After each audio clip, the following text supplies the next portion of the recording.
Episode 95ல ஸ்டார்டிங்கில் விஜய் வந்து arrange பண்ண ராஜு நியூரோ டாக்டரை காமிக்கிறாங்க. ரீனாவோட ரிப்போர்ட்லாம் செக் பண்ணிவிட்டு ரீனாவோட டிஃபிகல்ட்டி செக் பண்ணுறாங்க.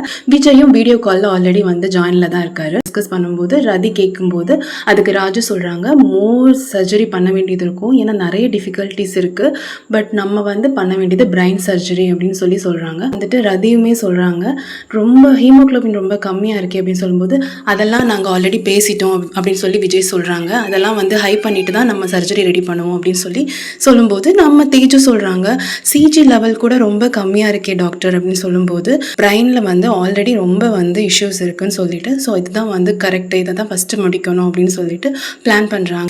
சர்ஜரி வந்து ஸ்டார்ட் ஆகுது. சர்ஜரி ஸ்டார்ட் ஆகும்போது திடீர்னு நம்ம ரீனாக்கு வந்து ப்ரெஷர் ஹை ஆகி பல்ஸ் லெவல் ரொம்ப லோ ஆகுது.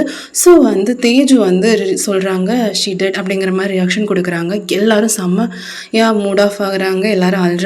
அந்த டைம்ல நம்ம குணா விடாம சிபிஆர் அப்ப பண்ணும்போது வந்து சடனா வந்து பல்ஸ் இன்க்ரீஸ் ஆக ஆரம்பிக்குது. எல்லாருக்கும் ரொம்ப ஆச்சரியம். ஆக்சுவலி சர்ஜரி வந்து ஸ்டாப் பண்றாங்க, இனிமேல் இந்த ரிஸ்க் எடுக்க வேண்டான்ட்டு. பட் ரீனா வந்து சேஃப். அந்த ஒரு ஹாப்பியில் வந்து எல்லாரும் ஓகேன்னு சொல்லிட்டு, பட் சர்ஜரி ஃபெயில்னு ஒரு சோகத்துலேயும் எல்லாரும் குணாவை பார்த்து ஷாக் ஆகுறாங்க. நெக்ஸ்ட் வந்து விஜய் கூட வந்து வீடியோ காலில் சொல்கிறாங்க, சர்ஜரி வந்து எடுக்கிற நிலமையில வந்து ரீனா இல்லை, அவங்களுக்கு இன்னும் கொஞ்சம் ஸ்ட்ரென்த் வேணுங்கிற மாதிரி பேசுகிறாங்க. அப்போ ரதி ரொம்ப அழுதுகிட்டே ரீனாவை பார்க்க வராங்க. ரீனாவை பார்க்க வரும்போது ஐம் சாரி, நான் இதை கண்டிப்பாக சொல்லியிருக்கணும், நான் தான் தப்பு பண்ணிட்டேன் அப்படின்னு சொல்லி ரொம்ப ஃபீல் பண்ணி அழும்போது அகெயின் வந்து சேம் ப்ரெஷர் வந்து ஜாஸ்தியாகி பல்ஸ் கம்மியான உடனே அகெயின் ஐவி போட்டு தேஜு வந்து ஸ்டெபிலைஸ் பண்ணுறாங்க.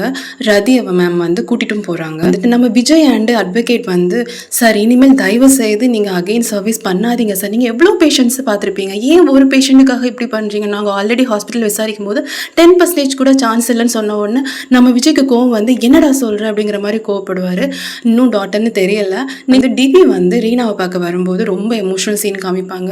வந்து நான் இது வரைக்கும் நான் வந்து முழுசாக அக்கான்னு கூப்பிட்டதே இல்லை, ஆனால் நான் இப்போ கூப்பிட்றேன், எனக்கு நீ வேணும் ரீனாக்கா, எனக்கு வந்து எப்படி வந்து என் தம்பிக்கு நான் இருக்கணும் அதே மாதிரி நீ எனக்கு வேணும் ரீனாக்கா, எனக்கு எப்போவுமே சப்போர்ட்டாக நீ இருக்கணும்னு ஆசைப்பட்றேன், நீ வந்து எப்போவுமே எனக்காக இருந்திருக்க அப்படின்னு சொல்லி ரொம்ப ஃபீல் பண்ணி பேசுவாங்க. அது ரொம்ப எமோஷ்னலாக இருக்கும். சர்ஜரி ஃபெயில் ஆனதுக்கப்புறம் அகெயின் ஒரு டிஸ்கஷன் போடுறாங்க, என்ன பண்ணலாம் அப்படின்னு சொல்லிட்டு. அப்போ வந்து ராஜு சொல்கிறாரு, இன்னொரு சீனியர் டாக்டர் நம்மளுக்கு தேவைப்படுறாங்க, அதுவும் நியூரோ டாக்டர் அப்படின்னு சொல்லும்போது ரதி சொல்கிறாங்க, எனக்கு ஒருத்தங்களை தெரியும், அவங்க தான் கரெக்டாக இருப்பாங்க. எல்லாரும் ஷாக்காக யார் அப்படின்னு கேட்குறாங்க. அது விஜய் அப்படின்னு சொல்லும்போது எல்லாருக்குமே ஷாக்கு, விஜயால் சர்வீஸ் பண்ண முடியாது, ஸ்டில் ஏன் அப்படி சொல்கிறாங்கன்ட்டு. அப்போ ரதி வந்து அர்ஜுனை பார்க்குறாங்க. அர்ஜுனுமே வந்துட்டு ஏன் சொல்கிறாங்கன்னு புரியுது. அப்போ ரதி சொல்லுவாங்க, விஜயால் மட்டும்தான் வந்து ரீனாவை வந்து பொழைச்சி வைக்க முடியும் அப்படின்னு சொல்லிட்டு இந்த எபிசோடை முடிக்கிறாங்க. நெக்ஸ்ட் எபிசோட் சூன் அப்டேட் பண்ணுறேன். தேங்க்யூ.